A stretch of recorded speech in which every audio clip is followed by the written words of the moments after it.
deputado Daniel Silveira, presidente da Frente Parlamentar Mista pela Contagem Pública de Votos do Congresso Nacional, apresentou um requerimento ao presidente do Tribunal Superior Eleitoral, ministro Luiz Roberto Barroso, solicitando informações sobre a centralização da totalização de votos no tribunal, que ocorreu pela primeira vez este ano.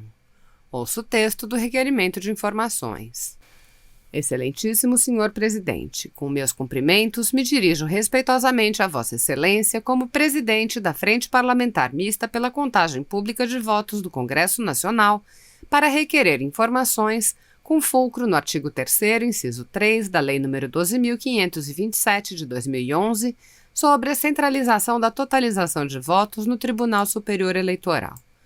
Senhor presidente, chegou a este gabinete inúmeros pedidos de cidadãos dos mais diversos estados da Federação, solicitando que este deputado federal, como presidente da Frente Parlamentar Mista pela Contagem Pública de Votos do Congresso Nacional, se manifeste sobre a mudança de procedimento na divulgação dos votos nas eleições de 2020, procedimento que foi retirado dos tribunais regionais eleitorais para a centralização de divulgação dos resultados no Tribunal Superior Eleitoral.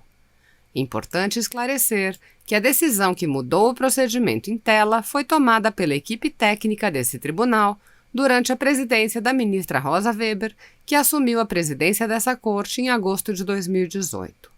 Ocorre, senhor presidente, que até a eleição passada, a totalização era feita nos data centers dos 27 tribunais regionais eleitorais. Cada órgão fazia a recepção, verificação e soma dos votos, cabendo ao Tribunal Superior Eleitoral apenas proceder à leitura desses bancos de dados e também à divulgação dos resultados. Conforme informado pelo senhor presidente, a centralização da totalização no Tribunal Superior Eleitoral foi recomendada pela perícia da Polícia Federal com a finalidade de prover maior segurança à totalização dos votos. Entretanto, com a devida vênia, não me pareceu razoável que esta decisão tão complexa de retirar a autonomia dos 27 tribunais regionais eleitorais da totalização de votos tenha sido tomada com base em apenas um parecer, este da Polícia Federal. Tal decisão não se mostra razoável e transparente e padece de fragilidade formal, técnica e institucional.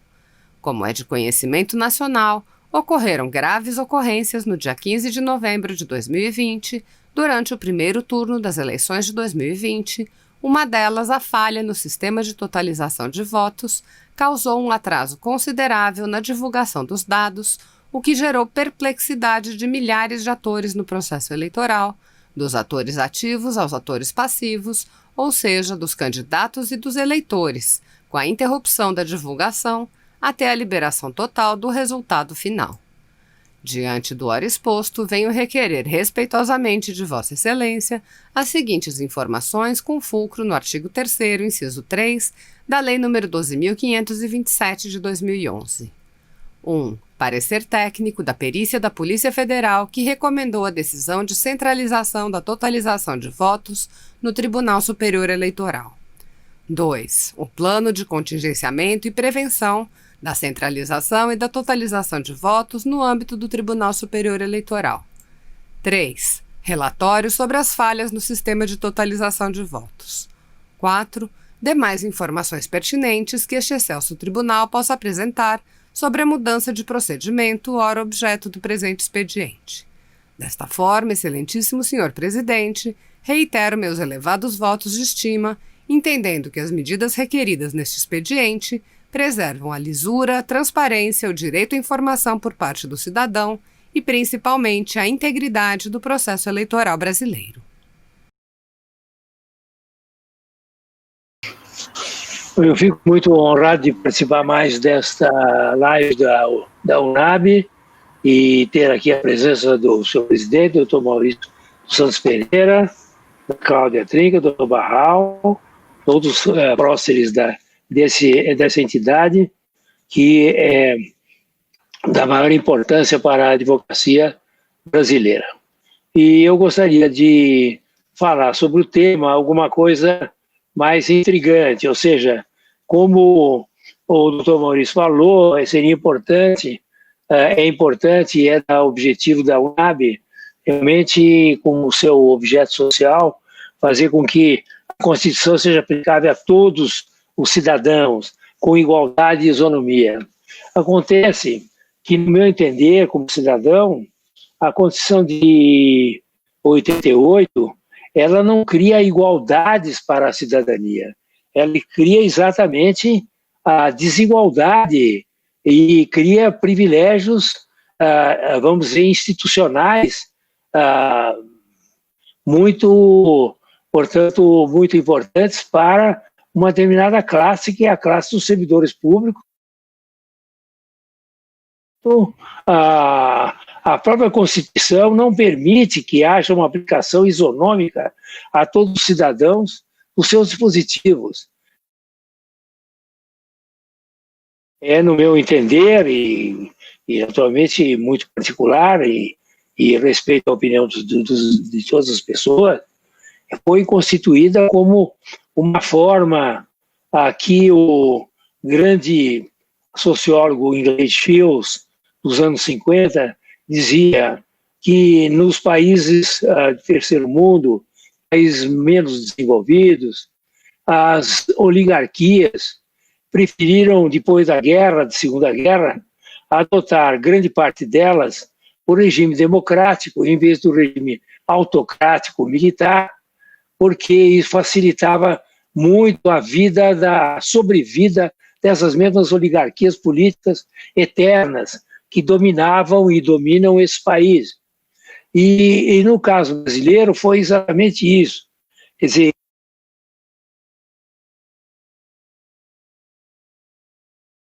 era, vamos dizer, quase teatral, todos os direitos individuais, direitos sociais, direitos coletivos, num elenco de 74 dispositivos a respeito disso, e em seguida cria simplesmente todos os privilégios para os partidos políticos, para os próprios políticos e para os servidores públicos, dividindo a sociedade em duas classes sociais, a classe dos integrantes do setor público e a classe dos integrantes do setor privado, em que a classe dos integrantes do setor público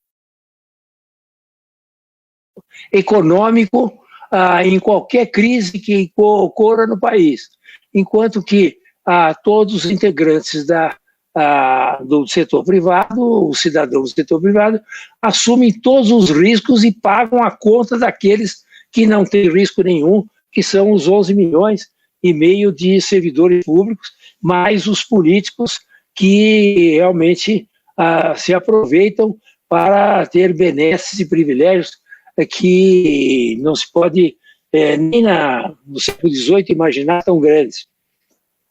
Portanto, a própria Constituição é estruturalmente um instrumento de privilégios para a classe política e a classe,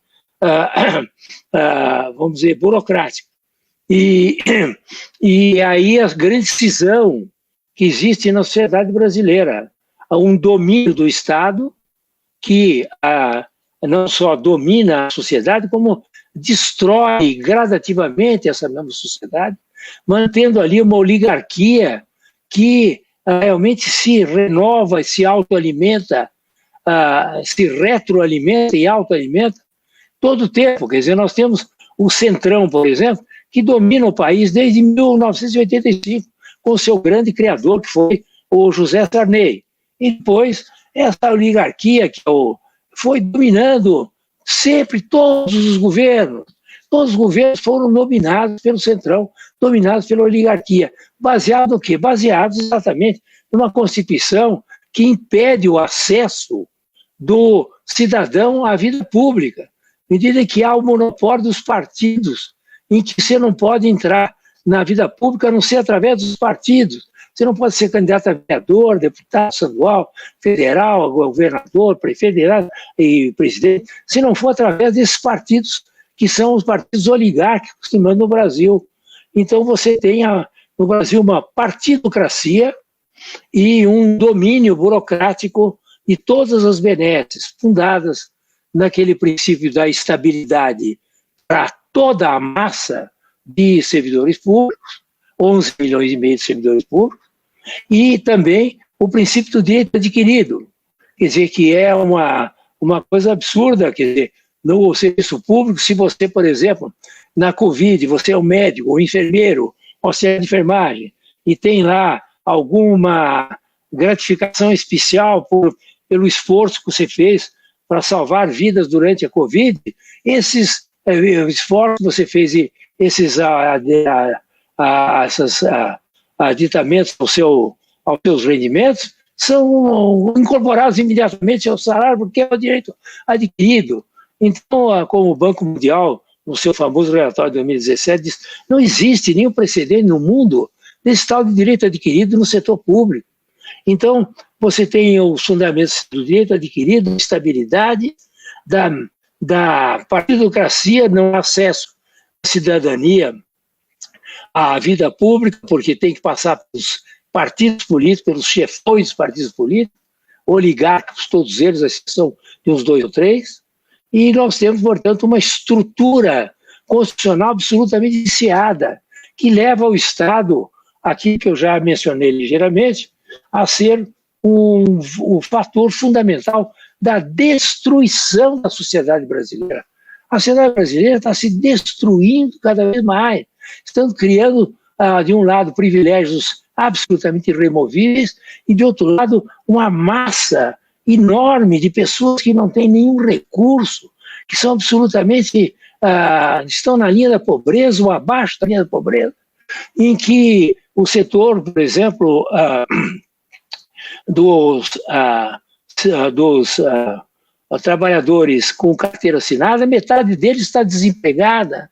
E o outro setor, que são mais 60 e poucos milhões de brasileiros, que são empreendedores, micro, médios, pequenos e grandes empreendedores, e mais todos os trabalhadores autônomos e os que são trabalhadores informais, são 65 milhões de brasileiros, também numa situação de muita pobreza, de aflição, de insolvência.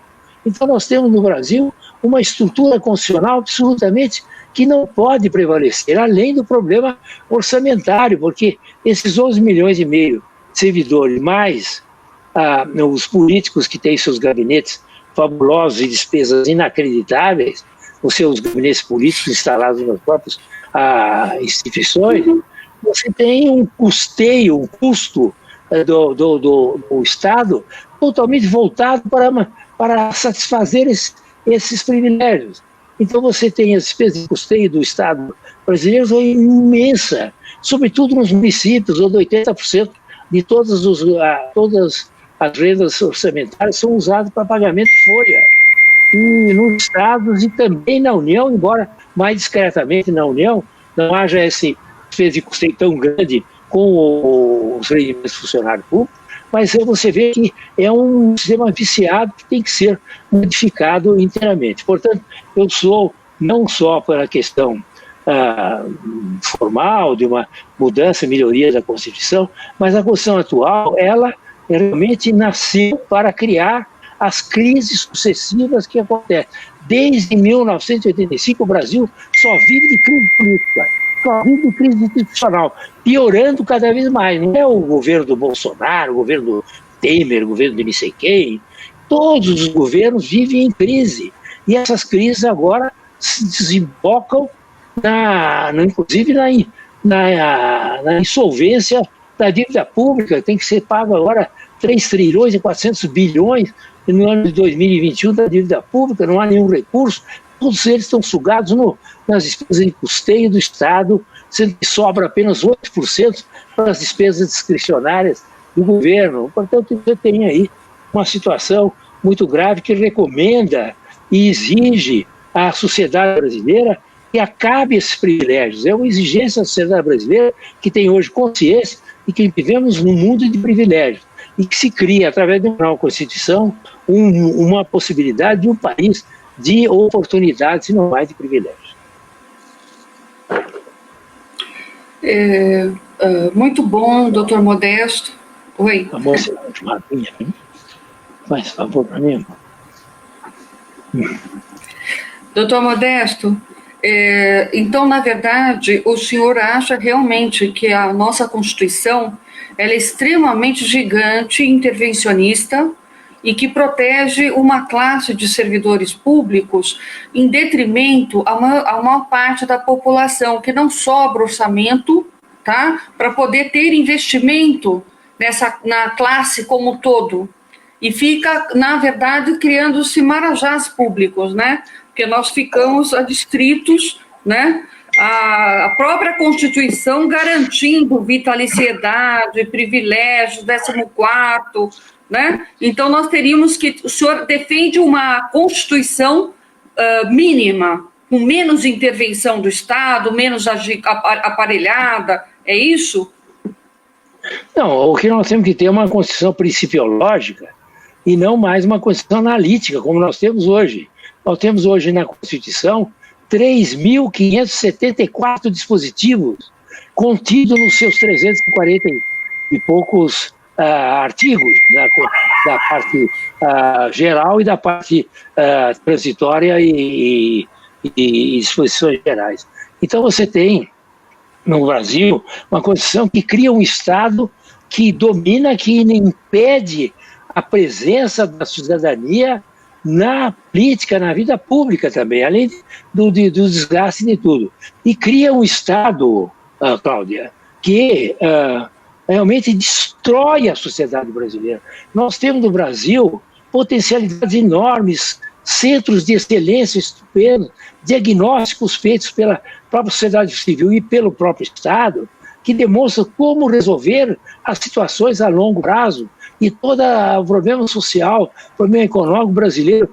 Nada é possível porque é um Estado destrutivo da sociedade. O Estado está destruindo a sociedade brasileira há muito tempo e agora de uma maneira mais aguda, independentemente dos protagonistas, se é Bolsonaro, se é FHC, se é fulano, se é Beltrano, se é o Sarney, interessa. É que é uma estrutura que é errada. Porque essa estrutura que tem que mudar e nós temos que fazer um Estado a serviço da nação e não uma nação completamente capturada pelo Estado.